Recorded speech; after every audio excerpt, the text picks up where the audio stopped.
You are checking your watch for the third time during your workout, wondering if you've stayed too long or if leaving now means you've wasted your entire trip to the gym. There is a massive misconception in the fitness world that a workout isn't real unless it lasts 2 hours and leaves you crawling out the door. On the other side of the coin, you see people claiming that 10 minutes of high intensity is all you need to transform your entire physique. Today, we are going to dive into the biological truth of how long your session should actually last to maximize your results without crashing your hormones. Before we uncover the exact minute-by-minute blueprint for your training, please take a second to hit the subscribe button, as this is genuinely what helps this channel grow and stay independent. I am not here to sell you a quick-fix workout program, a pre-workout supplement, or an expensive coaching app. I am here to give you the science for free.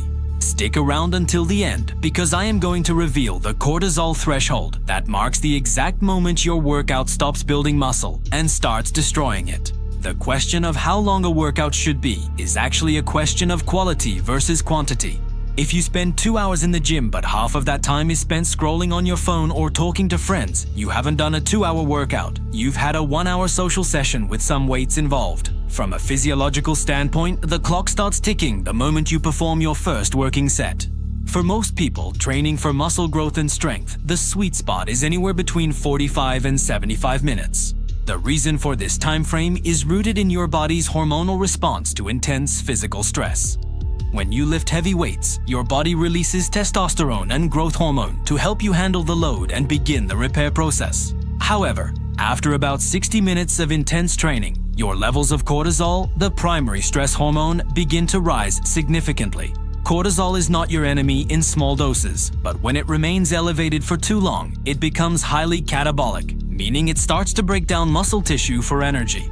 If you push your workouts into the 2-hour mark regularly, you are likely creating a hormonal environment that makes it harder to recover and easier to store body fat.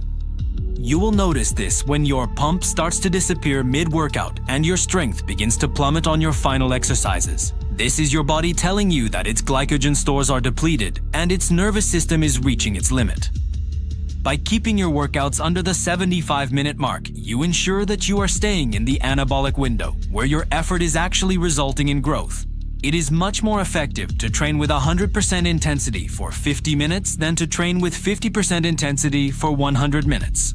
The length of your workout is also heavily determined by your rest intervals between sets. If you are a powerlifter training for maximum strength, you might need 3 to 5 minutes of rest between heavy sets to allow your ATP stores to recover. In this case, your workout will naturally be longer, perhaps reaching 90 minutes, even though the total number of exercises is small. However, if your goal is hypertrophy or general fitness, resting for 60 to 90 seconds is usually sufficient. By keeping your rest periods disciplined, you can fit an incredible amount of volume into a 60-minute session. Volume, the total weight lifted multiplied by the reps and sets, is the primary driver of muscle growth, not the total time spent standing in the gym. If you find that your workouts are dragging on, the first thing you should audit is how much time you are wasting between your sets. Another factor to consider is the complexity of your training session. A workout focused on heavy compound movements like squats, deadlifts, and overhead presses requires more time for warm-ups and neurological recovery. You cannot rush a heavy squat session without risking serious injury or poor performance. Conversely, a workout focused on isolation movements like bicep curls, lateral raises, and leg extensions can be completed much faster.